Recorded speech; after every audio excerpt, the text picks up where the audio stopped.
What's up, y'all? Here's a quick recap of last week. Most of the church is so anti-science, as if somehow the purpose of science is to disprove God. Yeah. It's so interesting to live in this age where we have so much technology to understand our bodies and understand our brain. To me, it's like if I had a heart issue, would I go to a cardiologist? Somebody who studied the heart, knows how the heart works, knows how to fix the heart.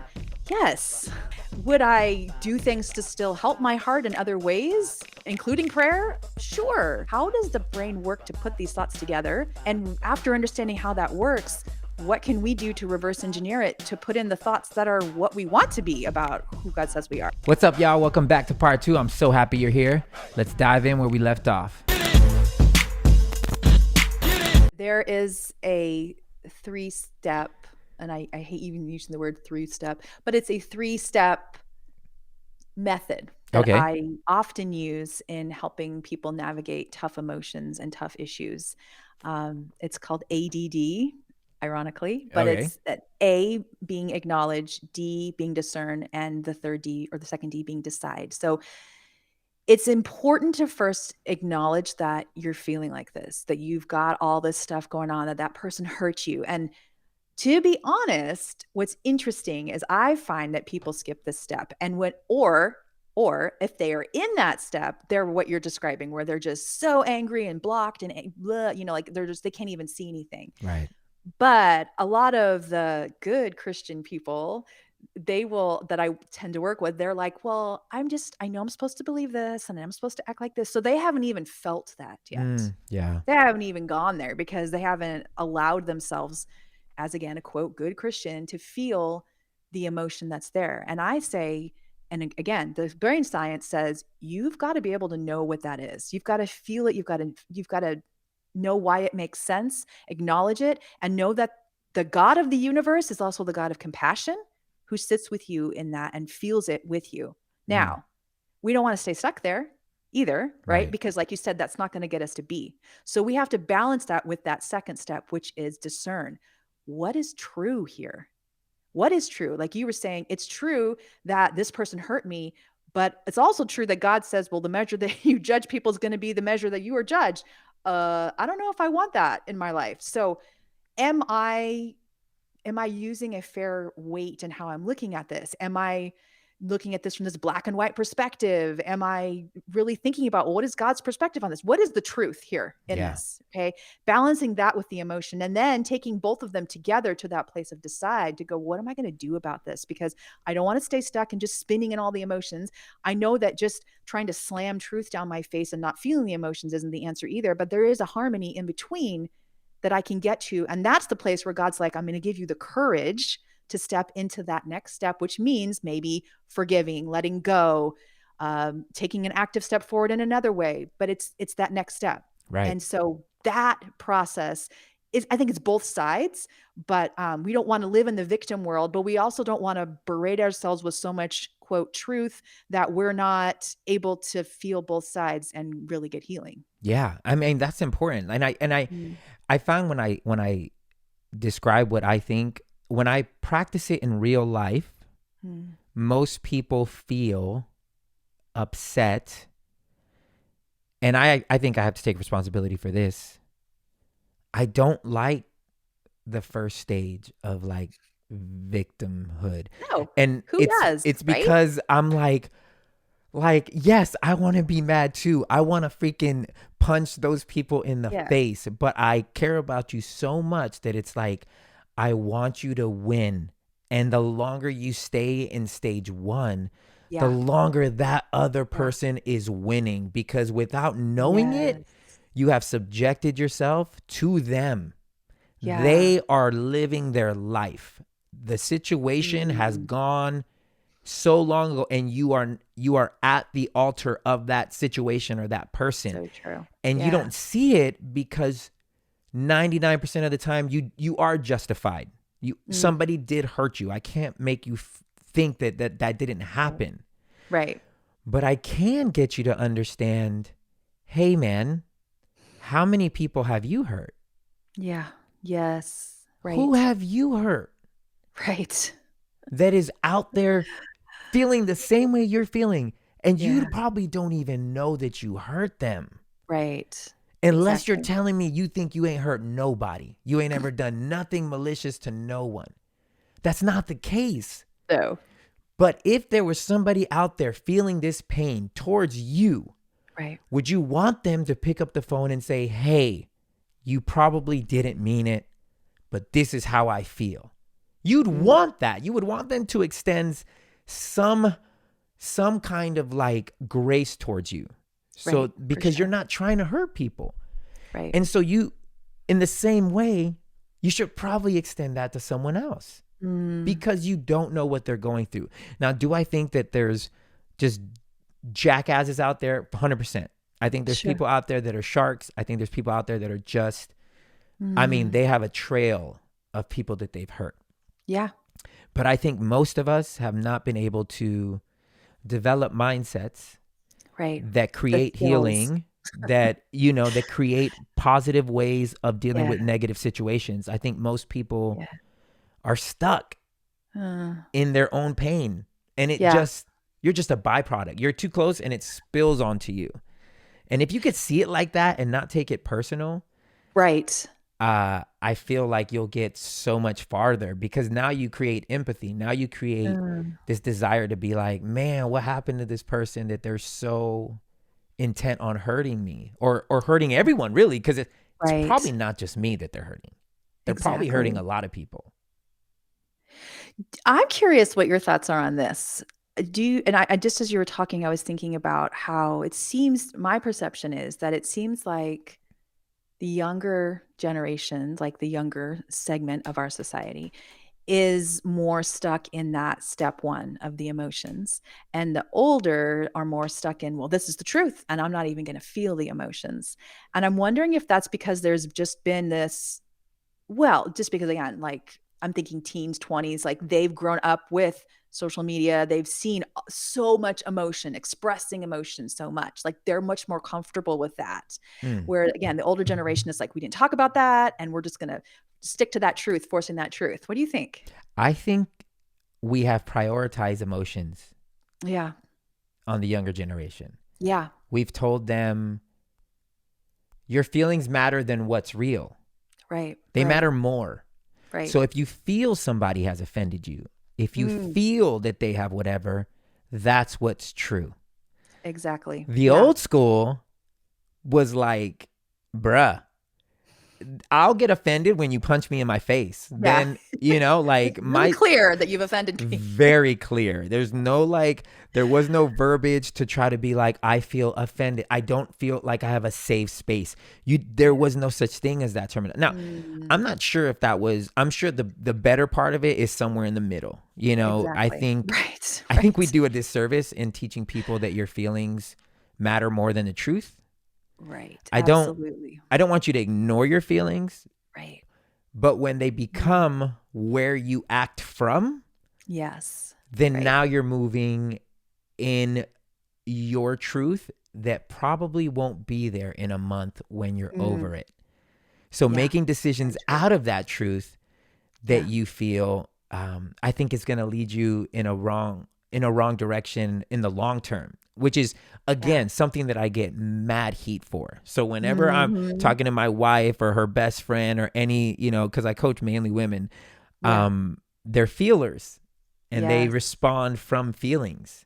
Right. And I have to break it down like, hey, man, you do understand that you're hearing with your feelings. It's not what people are saying.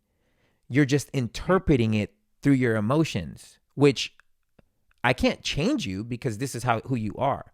But Yeah. you have to take a moment and be like, okay, let me break down what's real, Yeah. what I think is real, and then Right. speak truth to what actually is happening in this Yeah. moment. You know, my wife Right. always had this problem. She would hear her dad whenever I would talk to her, or whenever I say, Right. give me an explanation.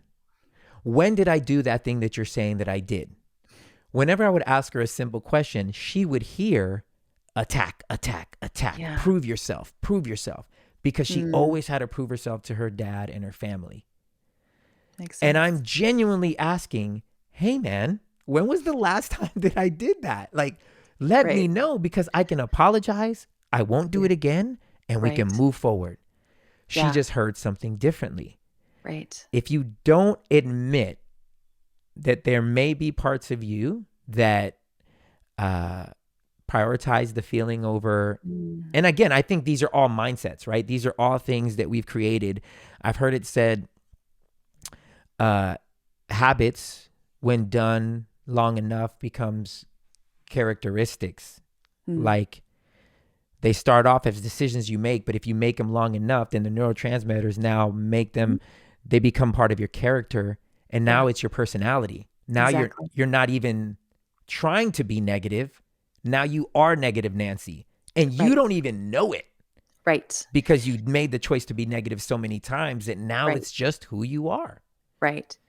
There's this aspect of brain science called neuroplasticity, which is this idea that our brain is always being shaped by the thoughts that we have and the interactions we're experiencing. So if the brain completely runs on repetition, and especially the subconscious mind, it's just going to do what we have trained it to do, which is how we get stuck in these patterns, for right or wrong. It's not making a moralistic decision from that part of the brain. It's just saying, okay, when I go here, I do this.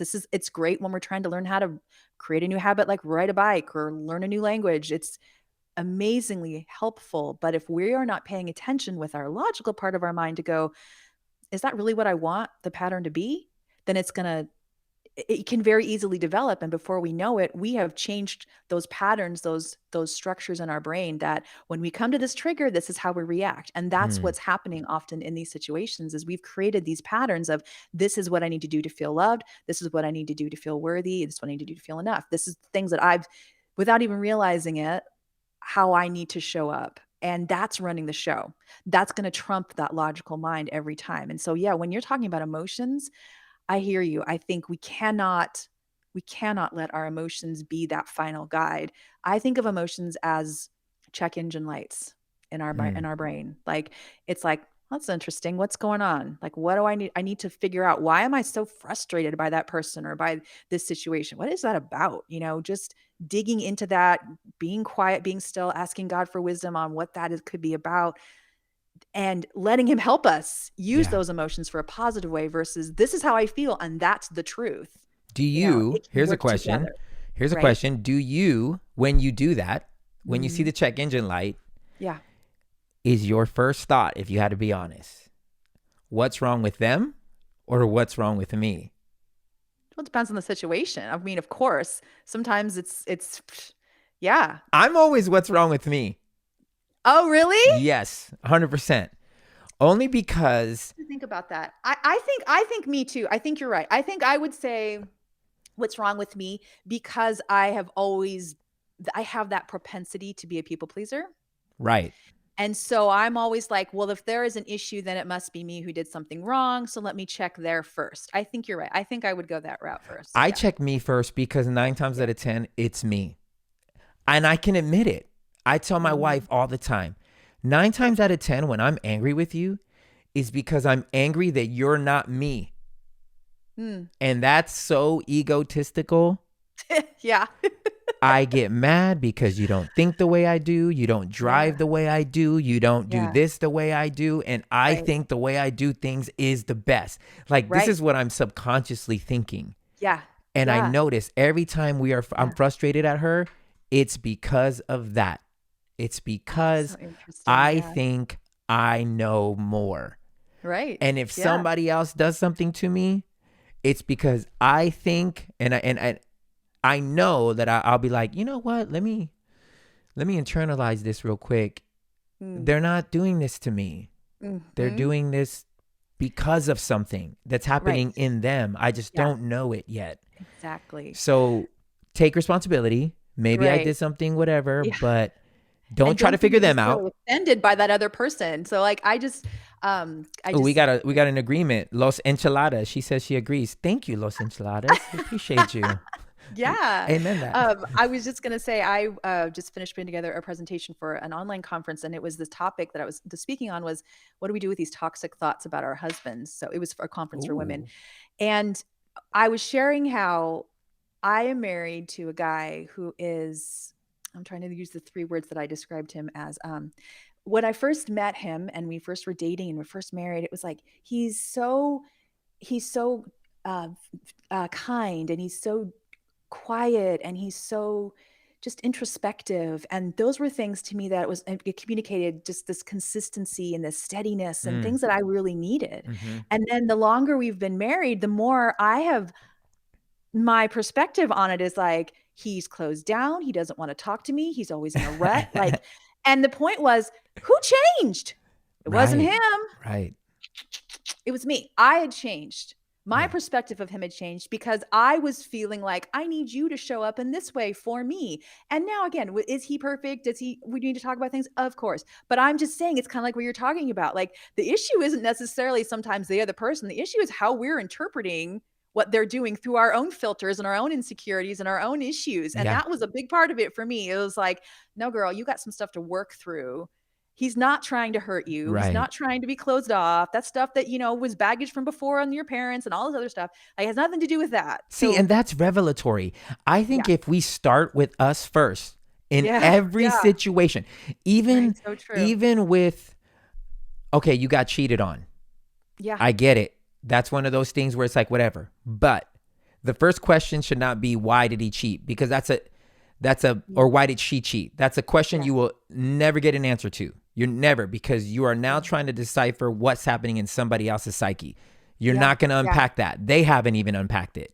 Right. The real question is, why did I choose someone who probably showed these characteristics? They showed some kind of characteristics of unfaithfulness somewhere. Like if you remove emotion from it, if you remove whatever. Now, granted, there are some psychopaths that will literally play the perfect role. I know one. My friend went through one. She was engaged, and when I say psychopath, he didn't show one mistake until the very end. And then you found out he had a whole nother life. But that's a sociopath. That's different. Right, They're right, on right. another level. But most people, when they look back in the relationships that failed, they're able to see the red flags, and they're able to be like, damn it, I made an excuse there. I thought I could love him through this or her through this. I thought. So if you start with yourself first, it's like, what in me Yeah. allows me to bring someone into my life that I transiently settle for? Because most of the times when I talk to women, like, and I try to coach them, and for me, the biggest thing is, sex, right? So I love this positive feminist power. I love it. I love you owning yourself. I think it's beautiful to own your sexuality. I love it. I love it. I love it. That's important. But a caveat of that is the freedom of sexuality.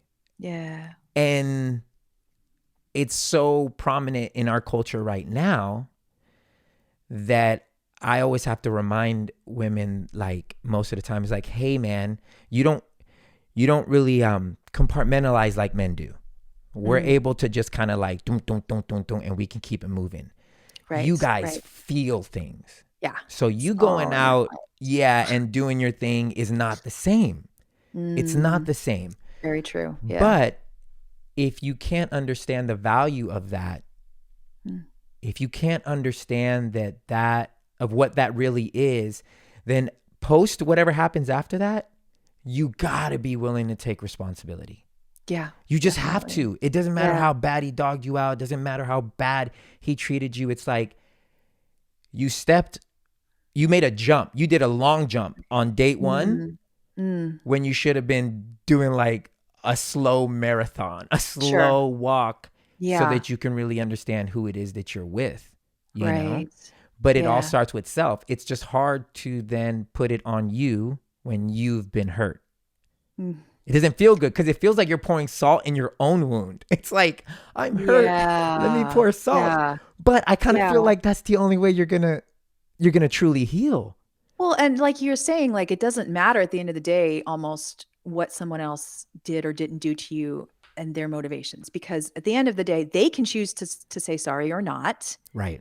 You still have to deal with the ramifications of what's left. So how are you going to interpret it? What are you going to do about it? How are you going to move forward is kind of where the rubber meets the road. So we can feel sorry that somebody didn't do something or did do something, and that's valid. Yes. We don't want to minimize that. Right. At the same time, we have to come to a place where we're like, so what are you going to do about it?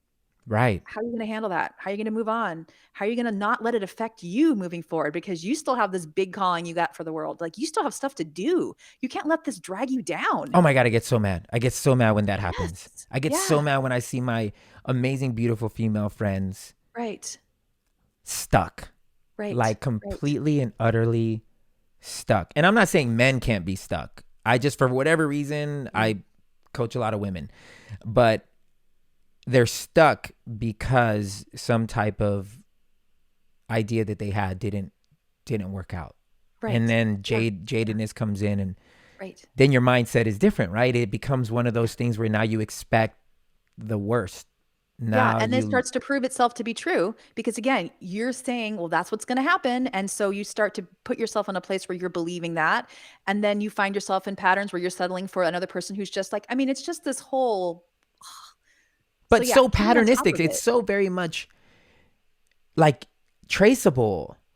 Like if you say this or if you think this long enough, yes, it becomes part of you. That's what the science says. Yeah. I mean, that's just literally what the science says. And that's what the Bible says. Yes. Interestingly. In a more, poetic or biblical way. Yes. Yes. I mean, Jesus says in Matthew that the actions of the flesh, things that cause immorality, sexual thoughts that are impure, different things like that, those all come from thoughts. Those all start with thoughts. And so the science shows that we have a thought. An emotion is created around the thought. When the emotion and the thought combine, they create a belief. When that belief is reinforced enough times, we make decisions based on that belief. And then from the decisions come the actions, and the actions become the results. So we can trace, if we want to change that result, all the way back to what is the thought that we're having at that moment to fix it. We can't just try to willpower ourselves to make a different decision, because it's being run by a thought that's all the way back there. Yeah. That's the root of it. That's the part that needs to change. And what can you do about that thought? Like, I remember when I first got married, what would you have told me? Because when I first got married, I believed this, 3 strands cannot be broken. Once I get married, I'm only going to see my wife. I'm not going to see anybody else. Bruh, when I got married, I noticed everybody else. I was like looking around like, was there always this many beautiful women around? Like, why didn't I notice Asians? I never dated an Asian. I never dated this kind of person. I love Indians now. Like, I was so like aware. And I started feeling caged. My first year of marriage, I started feeling like, oh my God, I can't get out. I can't get out. Like, even though in my mind I was like, no, but I have somebody amazing. Yeah. Everything else was like, oh my, I felt the weight, the responsibility, the accountability, the you can't go nowhere. And I remember feeling that my first year of marriage. So I feel like I was able to trace that back to the human side of me. Like, bruh, you're not weird. This is, I believe marriage is way more a spiritual thing than anything else, because it acts against our biology, especially men. They want to conquer, they want to spread, they want to go and get as much as they can. Humans are kind of like that. Enough is never enough. Right. So I was able to recognize this is humanity. And then in my mind, I walked myself down the path of like, you've done this before. You've chased so many women. And the end of all of those chasing was always you sad, crying, empty, shame.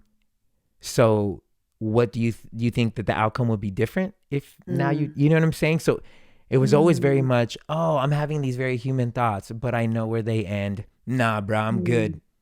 I'm gonna stick with this ride or die, And I still sometimes have those thoughts, like, and I always laugh because I'll tell my wife, I tell her everything. I'll be like, hey, sometimes, I'll just be out here thinking, man, I think it would be fun to be single. She goes, why? I was like, well, because I was broke when I was single before. Now I'm not. Life now. It's like I got nice cars, I got nice whatever. And then we laugh about it because I'm like, yeah, but I have all these nice things because you've given me the freedom. You've given me the ability to chase my best self and create wealth. You did. You Yes. single-handedly gave me the ability to come into my own. So everything I have or any type of amazingness that I'm creating, Right. it goes right back to my wife because she gave me the space to do it. Yeah, So then we it's laugh about it because Right. I'm like, I'm going to be out there trying to flex on girls. Yeah, check this out. And then in my mind, I'm like, my wife did all of this for me. Wow. So then we laugh about it. So interesting. But that's like my Yeah. process that I have in my head. So I'm Yeah. curious, is that in a very crass, crude way, is that the process? Is that the go back to what the Yeah. thought is? It would be interesting to say, if to put yourself back into that place, to ask yourself what were you missing? Like, what was that thing that felt compromised, or what was the fear? Because it was almost like there was something that you were trying to protect yourself from. Like, were you missing? Was it a fear of missing out on Yeah, something? 100%. You know, like, so I think that would be where I would have started looking at, is like, what is that about? Because that's that thing that's rising up in your mind. Like, oh, I have to protect this, or, oh, I'm being stifled, or it's like, what is that? What is that fear about? Where is that coming from? Did I feel stifled in other ways? And how do I reconcile that? So I Yeah. think that's kind of like what you were doing. It sounds like. Yeah, I 100% felt Yeah. caged. I felt like, Caged. Yeah. damn it, I can't, like, I need to roam free. I need to be out. But I have this real, I don't think it's bad. I think it's good. I speak real harsh truth to myself, which is probably why I come off very harsh when I speak truth to other people. I'm not good at that yet. I have to be a little bit more graceful in my presentation, but the way I talk to myself is, hey man, you've been out there before. Like, you've tried to do you and it never worked. So maybe you doing you, or your thought of how you should do you should probably put that in the back burner because it's failed you like every time. So what makes you think that it's going to work out of nowhere? Nothing has changed. Right. Yeah. And so I don't mind like telling myself the honest truth. Like, hey man, you can do the new you in this situation that you're in is much better because it's bringing out a better you. Right. So it allowed me to change the way I thought in that aspect. And now I just laugh at myself. I'm every day I'm with Ange, I'm like, gosh, best decision I ever made in my life. Best decision I ever made in my life. Well, and what you just said about how everything you have is because of this relationship, I hear you saying the security, that foundation that you were afraid of, is what gave you what you wanted ultimately. Yeah. Like, that security gave you the freedom to step out and be bold and daring and experimental and do scary things in other ways. You know, you had this security to keep coming back to, and that's what got you where you wanted. Yeah, 100%. And I'm beyond grateful that I even had the opportunity to do it. Like, my gratitude grows. I always think it's interesting when it comes to marriage, because the thing I thought would be what keeps it together is, you know, before you think it's the physical, it's the whatever. And it's like, cause you're just thinking carnal. You're thinking so base, animalistic. And now even sex doesn't mean sex to me. Sex to me, every time I have it or make love, I'm just building this amazing legacy. Like, it's not even sex it's like a building block on the amazing house that's going to be left standing when me and my wife leave. Like, we're building this life. Yeah. And that imagery is just like, wow. Exactly. Like, how beautiful is that? Awesome. Love it. That's how I think. Yeah. Anyways, no, it's but cool. I love this conversation. I'm so glad you made time to speak with me. That has been so awesome. I love that we've gone everywhere from sex to like the church 1,000 years ago to like everything, science, stars, everything. No, like everything. I'm so glad. And I'm, you know, I was so, before getting on, you know, I always do a deep dive on pages, and I loved what I saw on your page. Where it felt like a very sincere desire to help people find God, and that was really dope to see that. You know what I'm saying? you. So Yeah, I encourage you to nice. keep doing your thing. I love it. I'm going to put your links to everything in the description so everybody can Thank go you. follow you, check you out. Thanks. And Awesome. yeah, I appreciate you. Yeah, thanks for the conversation. I love it. Yes, Fun. it was amazing. Guys, if you want to share this with your friends, please do. If you haven't liked and subscribed yet, please do that too. Even though I hate saying that crap because all the people that I follow do it, but for some reason, I guess you're supposed to say it. Please like the video. Please subscribe to the channel. Please send it to your friends. And we try to go live every Wednesday and Thursday. That's what I've been committing to. So join us here. And like I always say, we pray you find a seat at the table. But if you don't, you are always welcome at ours. Cheers. Yes.